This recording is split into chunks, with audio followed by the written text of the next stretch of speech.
একটা নিস্তব্ধ স্নিগ্ধ সকাল, সাথে এক কাপ চা, আর যদি থাকে একটি পরোটা, পুরো বিষয়টিই জমে যায়, তাই না? এই কম্বোটি আমার সকালের নাস্তা তালিকার মধ্যে বেস্ট একটি তালিকা।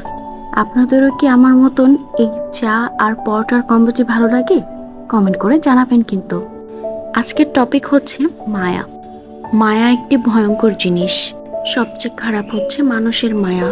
যার মায়া যত বেশি, সে ঠকেও তত বেশি। মায়া ত্যাগ করতে শিখুন, দেখবেন কষ্ট কমে গেছে। কারণ মায়া জিনিসটা নেশার চেয়েও খারাপ। মানুষ হারায়, সম্পর্ক হারায়, অভ্যাস হারায়, কিন্তু মায়া আর ভালোবাসা কখনোই হারায় না। অনেক সময় মায়া ফুরাবার আগে মায়া করা মানুষগুলো হারিয়ে যায়। মায়া সত্যিই বড় অদ্ভুত।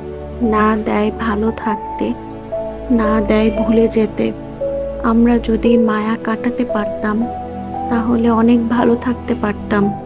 তাই জীবনে যদি বেঁচে থাকতে হয় বা ভালো থাকতে হয়, মায়ার স্থান পুরো জীবন জুড়ে দেওয়া যাবে না।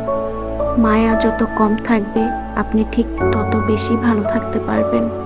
তাই মানুষকে ভালোবাসুন, তবে পুরোটা নিজেকে মায়ায় জড়িয়ে দিবেন না।